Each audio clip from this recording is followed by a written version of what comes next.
7 p.m. tonight. Showers are likely tonight. Thunderstorms possible as well. We'll see temperatures around 60. Tomorrow, much of the same. Showers, thunderstorms possible through the day. Highs in the low 70s. It's 6:30. WNYC supporters include Swan Galleries with contemporary art at auction June 5th. Surveying the international art scenes of the last 50 years, the sale features pop art, original editions, and more. Info at swangalleries.com. This is WNYC, 93.9 FM and AM 820. NPR News and the New York Conversation.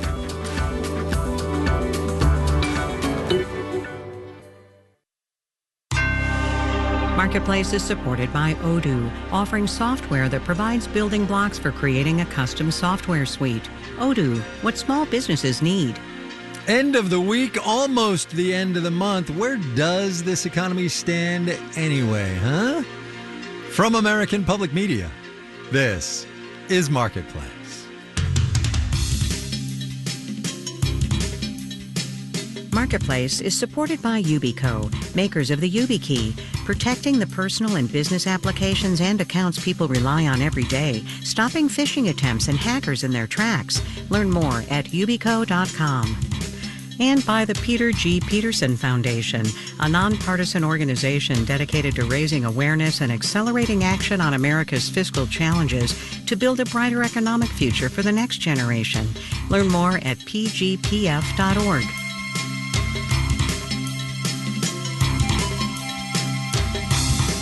In Los Angeles, I'm Kai Ryssdal. It is Friday today, the last weekday in May. Good as always to have you along, everybody. Inflation, trade and tariffs, the general economic zeitgeist. If that sounds like a recipe for the next 7 minutes of live radio, it is. Catherine Rampell is at the Washington Post. Courtney Brown is at Axios. How are you two? Hey, Kai. Hey, Kai. Catherine Rampell, let me start with you, and we will start with the data out this morning. PCE, the Personal Consumption Expenditures Index, 2.1%, the headline year over year, 2.5%, the core minus food and energy. Would I be overstating things if I said this may be the last really nice reading on inflation we're likely to have, do you think? It may well be. Look, if I knew what the future brought, I would obviously be a much richer woman than I am right now. But it may well be because this report is largely backward looking. It is before a lot of the tariffs took place, or at least before companies started having to bring over stuff that was tariffed, given that a lot of companies are holding off on buying things. And those tariffs will raise prices. Some of the costs will be absorbed by the suppliers. Some of them will be absorbed by businesses in the domestic supply chain, and some of them will be passed on to consumers. So it is quite possible that should these tariffs hold, and that's a whole other can of worms. Yeah, well, we'll get there. That we will soon see higher prices. Yes. So, Courtney Brown, on that topic, and let me warn you and the listening audience out there, I'm going to cite two social media posts from the President of the United States in this 6 minutes that we have now left. One of which, Courtney, was this morning when he went off, one might fairly say, on the Chinese, accusing them of violating trade deals and all kinds of things, and it's going to be very, very bad, which gets us to your newsletter this morning from Axios when you pointed out how whipsawed this economy is by the tariffs, by the court decisions, by the president doing things he's not allowed to do. And I guess my question is, rubber's got to hit the road, meet the road sometime, right? This is the follow on to the Catherine question, right? It's gonna hit us at some point. But when? That's why I'm asking you. That's why I'm asking you. I think no one knows. Isn't that so frustrating? Yes. We have no idea when it's going to hit and exactly what is going to hit, because I talked to someone at the ports this week, and they said it best. One day it's a great day to bring goods in from overseas. The next day it's the worst day to bring goods in from overseas. So it's the trade agenda this week went from changing on like a couple days. Now we're on like a day-by-day basis. Businesses, consumers, suppliers, no one knows what the trade outlook is going to look like in the next 24 hours. Catherine, I want to detour briefly into the Fed minutes, which came out this week. The central bank, of course, its meeting of May 6 and 7. These are minutes, not transcripts. But it did say in there that the central bank is worried about, and this is a quote from the minutes, the difficult trade-offs it's going to have to make given the stagflationary pressures that these tariffs present. Isn't that the Fed's whole job, making difficult trade-offs? Yes, definitely. They have this dual mandate of maximum employment and stable prices. And to some extent, those two objectives can be at odds. The problem is that the thing that is roiling the economy now, that we keep talking about, that we do not know where it's headed, is tariffs, which actually make both of those objectives harder to achieve. And that's because tariffs will raise prices, and they will also slow down the economy, which means potentially fewer jobs, higher unemployment, et cetera. So, if you're trying to deal with the consequences of one side of this problem, i.e. the higher prices, you might raise interest rates. If you're trying to deal with the other side of, the other major set of consequences from tariffs, which is the potential slowdown in recession, you would cut interest rates. So the Fed always has a really challenging job. I think in the past few years, they've navigated those two parts of their mandate very, very well. And, they were, as one economist I spoke with recently put it, they were very close to landing the plane. Yeah. And then somebody flipped the plane over. So yeah, it's really hard. I do not envy them their position. Courtney, what do you make, just sort of tangentially, on the president inviting Chair Powell to a meeting yesterday at the White House? It happened.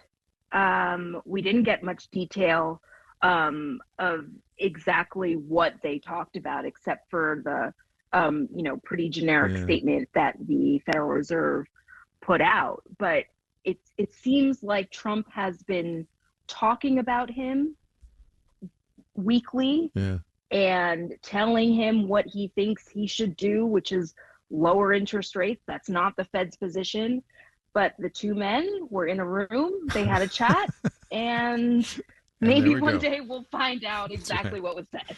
One day Powell will write his memoir. All right, Catherine, the second reference to a social media post by the President of the United States today goes to you. He went off on the Congressional Budget Office. An incredible number of factual errors in there. Lies because he knows better. Here's the thing I wanted to point out. He said, number one, the tax cuts will pay for themselves in the big reconciliation bill that's working through Congress. And that, of course, is not true because no tax cut has ever paid for itself. But the other thing he said, which I need you to sort of elucidate a little bit on here, he's predicting like 9% economic growth, which is, fill in the blank. Well, maybe in nominal terms, if we have runaway inflation. That's a very niche joke. I'm sorry.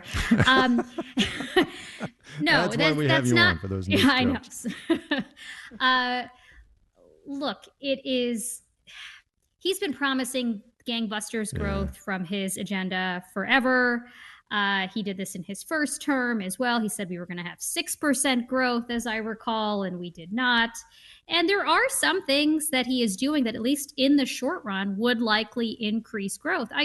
I believe that in the near term, cutting people's taxes, giving them more money to spend, among other things, could boost growth. It's going to boost demand. But in the long run, that's a totally different question.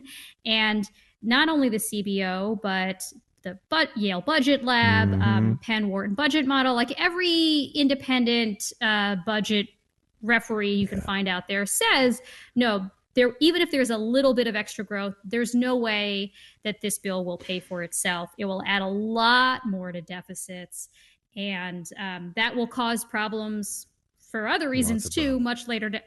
Including potentially slower growth many years from now if there's sort of a crowd out effect for private investment. Courtney Brown, last question to you. The question I asked up at the top of the program, where does this economy stand right now? You've got 15 seconds ready to go. We got 2% inflation. The rear view looks really good.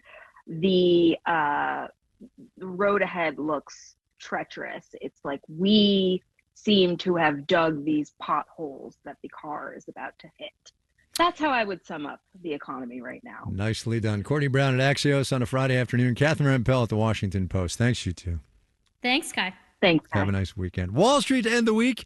It's kind of a wash, actually. Details, numbers when we get there.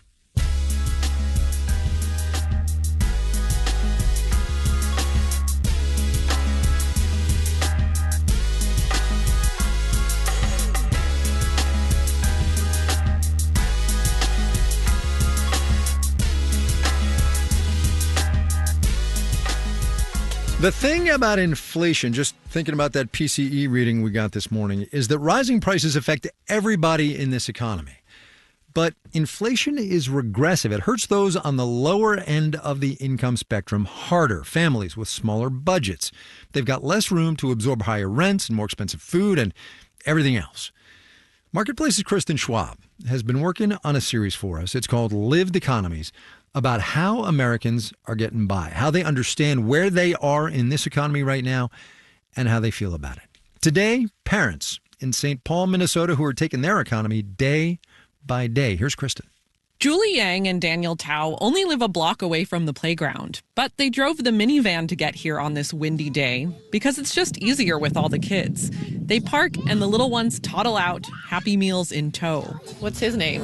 Austin. It's okay. Austin. Austin. Hi, Austin. Austin's about a year old. Then there's Tatum. Tatum. He's still perfecting his name. Next, there's Isla. She just woke up, so she might be a little shy. Hi, my name is Harvey. And finally, Asher. That makes 5 kids ages 1 to 8. And soon there will be a 6th. We're meeting in April, and Julie is pregnant with a baby boy due in June. We're leaning towards Sachi. Daniel always wanted a big family. Sachi will be the 5th boy. So we tried for my daughter to get her a sister. So maybe one day when she hears this, she'll know that, hey, we really did try, but it just wasn't in the cards for us, I guess. As you can imagine, Julie and Daniel have a lot going on. They're both around 40 years old. Julie is a nurse at a children's hospital. Daniel is training to become an electrician. He's in year 1 of a 5-year apprenticeship. And the kids have a lot of extracurriculars: swimming, jujitsu, dance. Shuffling our kids back and forth from school to after-school programs and back home for making dinner and getting them ready for bed and then getting back up again the next day and doing it all over again. So yeah, it gets busy. Every single day is busy. 8-year-old Asher shows me a breakdancing move, a pose where he freezes on his head. Ooh, very cool. Meanwhile, Julie and Daniel trade off on playground duty. They're in 5 places at once, running over here to help Isla down the slide, running over there to make sure Tatum is holding on tight to the swings. Julie tells me it's getting harder to keep up with the kids. It's also getting harder to keep up financially. The average annual cost of raising a small child has jumped about 35% in the last 2 years, according to a Lending Tree analysis of federal data.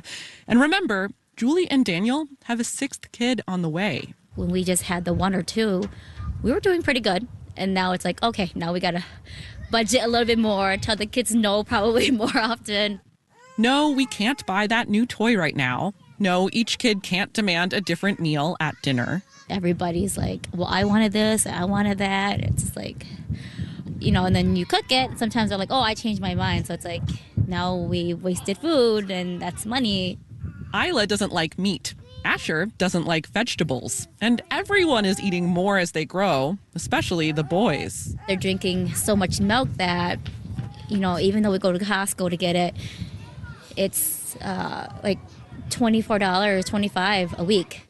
$25 of milk. That's about what Julie and Daniel each make an hour. Their income and the size of their family means they qualify for some childcare and food assistance. Right now, they rent a 4-bedroom house from Daniel's sister for $1,600 a month. But with a 6th kid on the way, they'd like more space and a van that can fit the whole family, an 8-seater. That's going to cost nearly $50,000. It's like, oh my God, it's like paying a mortgage if we get a brand new one.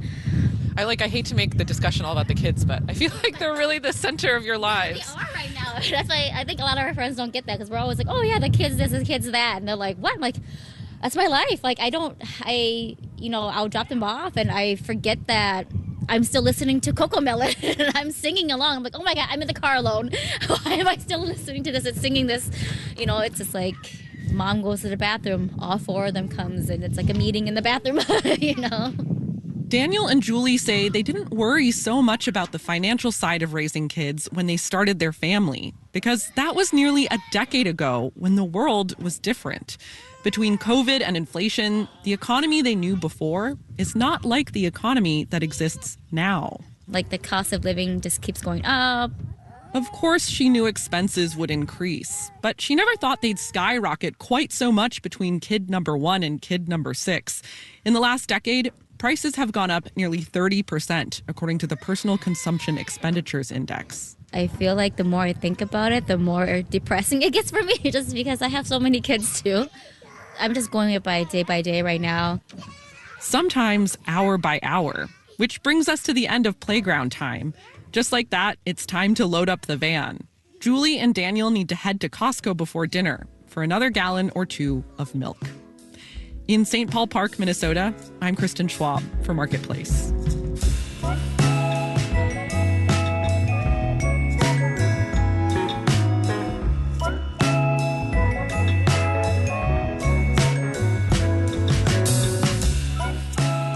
Coming up. I think the people who built the pyramids were living in a less unequal society. The haves and everybody else. But first, let's do the numbers. Dow Industrial's up 54 points today, a little more than 0.1%, closed at 42,270. Did the blue chips? The NASDAQ gave up 62 points, about 1/3%, 19,113. S&P 500 down about 0.5 point. Call it unchanged, 59 and 11. For the 5 days gone by, the Dow increased 1.6%. The NASDAQ ascended 2%. The S&P 500 pocketed 1.9%. Bond prices went up, thus the yield went down 4.40% on the 10-year. You are listening to Marketplace. Marketplace is supported by WSJ Plus, a news bundle that brings together business and finance insights from the Wall Street Journal, MarketWatch, Barron's, and Investors Business Daily, all on one platform, so readers can explore every angle. And by Progressive Insurance. Progressive is currently looking for individuals in a variety of career fields who are interested in building a career and joining an inclusive and unique culture. More information, including application, at progressive.com/careers. And by Ascendium Education Group, which is committed to making education and training after high school a reality for learners from low-income backgrounds. WNYC supporters include the AKC Museum of the Dog, now offering dedicated hours for shy or reactive dogs who need a little extra space. More information is available at museumofthedog.org. Next time on the New Yorker Radio Hour, Leslie Stahl of 60 Minutes on Donald Trump's devastating lawsuit against CBS. I know there's going to be a settlement, and then we will hopefully still be around, turning a new page. But you wouldn't walk away. Depends. Leslie Stahl, next time on the New Yorker Radio Hour. Listen tomorrow morning at 10 on 93.9 FM or on the WNYC app. You're listening to Marketplace on WNYC. In the 7 o'clock hour of All Things Considered, the Trump administration is at war with higher education. They've cut more than $1 billion in research grants so far. We're going to get an update on that and much more in the 7 o'clock hour of All Things Considered. Stay tuned. This is Marketplace. I'm Kai Ryssdal. We spent the first 8 or so minutes of the program today talking about the week that was. Now Mitchell Hartman's going to spend a couple of minutes telling us about the week that will be. Spoiler alert, it's going to be about jobs. We'll get April data on job openings, worker productivity for the first quarter. Then Friday comes the biggie, the May unemployment report. April, jobs-wise, pretty good, given all the back and forth about the tariffs and the consumer agita and all those big market swings. May is expected to be more muted on the jobs front, but still pretty good. Here's Mitchell. Employment stayed on a pretty even keel, says economist John Lear at Morning Consult. The job market has proven to be remarkably resilient in the face of tariffs and tariff uncertainty. Lear predicts 150,000 jobs added in May and unemployment holding at 4.2%. The narrative out there was that policy uncertainty would lead to a pullback in investment and then a reduction in hiring. I don't believe that's the case. Partly because consumers haven't pulled back their spending much. So as long as companies are able to make money by employing workers, they're going to do that. And that's why workers continue to have reasonably solid levels of job security. What's less solid now is optimism about finding a new job, says Andrew Stetner at the Century Foundation. The number of people on unemployment is up as compared to last year. Evidence that it is harder to find a job today, especially for young people coming out of college. We do see the job openings trailing downward. This could partly be an impact of AI. Hiring at VC-backed companies has gone down significantly. Peter Walker at equity management firm Carta says hiring at tech startups in early 2025 was only a third of the level in 2022. He doesn't think companies are replacing current workers with AI. But a lot of them are saying, I have a team of 5 engineers. I don't think I need anymore because every single one of those is more productive now using AI. Add that up at startups all over the country, and Walker says eventually we'll see employment stagnate, maybe even shrink in the sector. I'm Mitchell Hartman for Marketplace.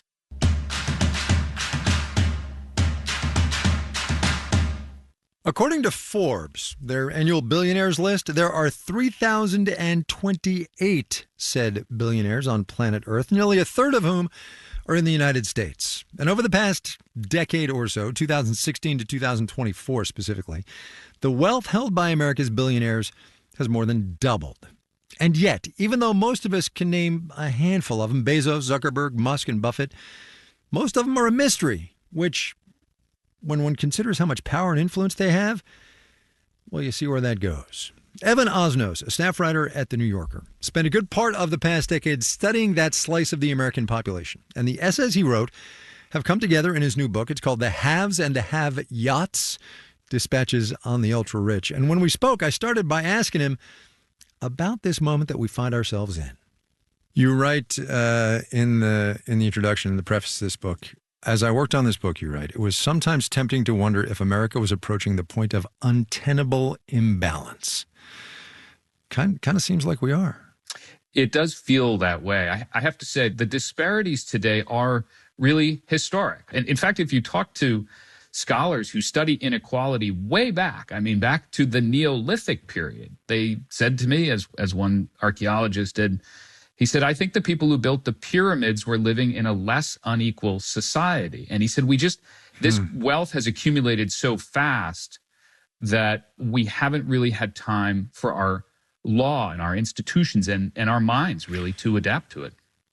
All right. So look, if the rich in this society today are as rich as any people have been ever, why are they so afraid? Or to put a more exacting point on it, and obviously this springs from the tech oligarchs in this economy and their interactions with the President of the United States. What is the point of having go to heck money, if I could euphemize, without actually telling people to go to heck? You know what I mean? They're just afraid, and that seems incongruous. I think that's a really important point.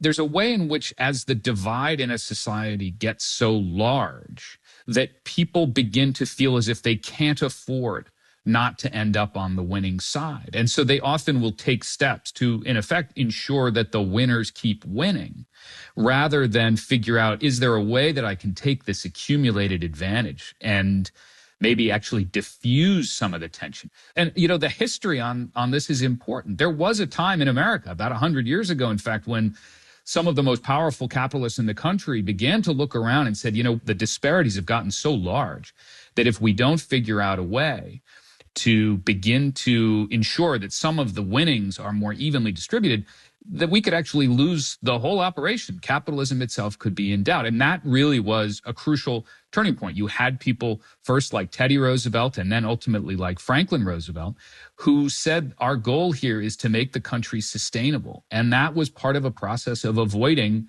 the worst consequences, which would be the unraveling. And yet here we are, having just had the richest man in the world defenestrate the federal government in the space of like 4 months, wreaking untold havoc on literally tens of thousands of people's lives. And the people with actual political power, and I say this to you as a I know we're a show on business and the economy, but you're an observer of the political process. The people with actual political power are sitting on their hands watching it happen. What are we supposed to make of that? Yeah, we've watched something really unprecedented in American history. I mean, even at the height of their powers, when the Rockefellers and the Vanderbilts were able to buy and sell members of Congress, none of them had an office in the White House complex.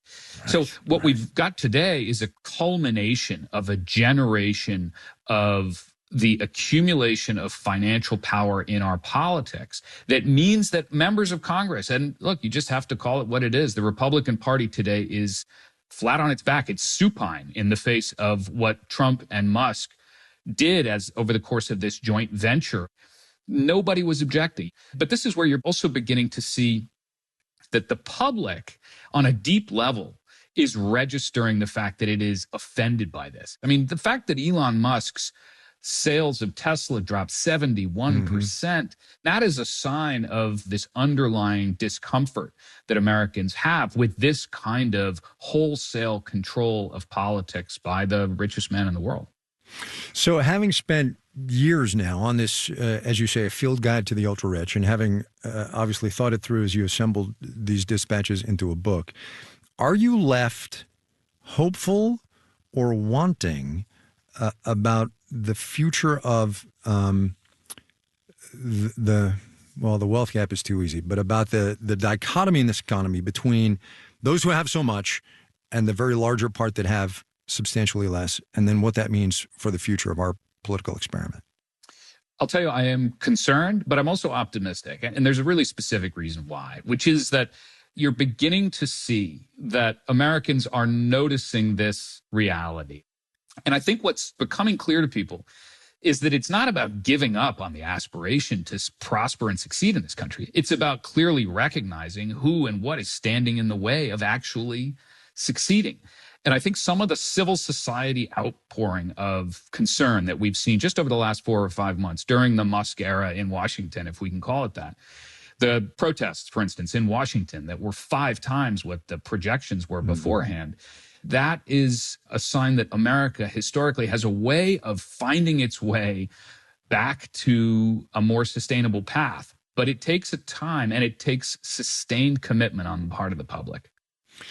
Evan Osnos is a staff writer at The New Yorker, also an author of many books, the most recent of which is called The Haves and the Have-Yots, Dispatches on the Ultra-Rich. Evan, thanks a lot. It's always good to talk to you. My pleasure, Kai. Thanks for having me.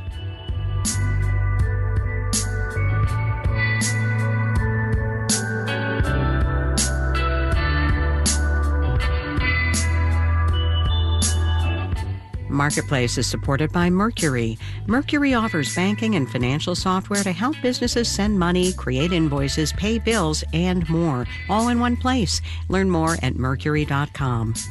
And by This Is Uncomfortable, a podcast from Marketplace hosted by Rima Crace. You can hear stories about life and how money messes with it. New episodes available wherever you get your podcasts. This final note on the way out today, it is not often, never have we cited America Magazine as a source on this show. It's a magazine published by the Jesuits about the Catholic Church. We saw this item there today that Pope Leo XIV has given about 5,000 workers at the Vatican what are called conclave bonuses. €500, about $567 at today's rate of exchange, for keeping the place running while the cardinals were trying to figure out who would succeed Pope Francis. Our theme music was composed by B.J. Liederman. Marketplace's executive producer is Nancy Fargali. Donna Tam is the executive editor. Neil Scarborough is vice president and general manager. And I'm Kai Ryssdal. Have yourselves a great weekend, everybody. We will see you again on Monday, all right?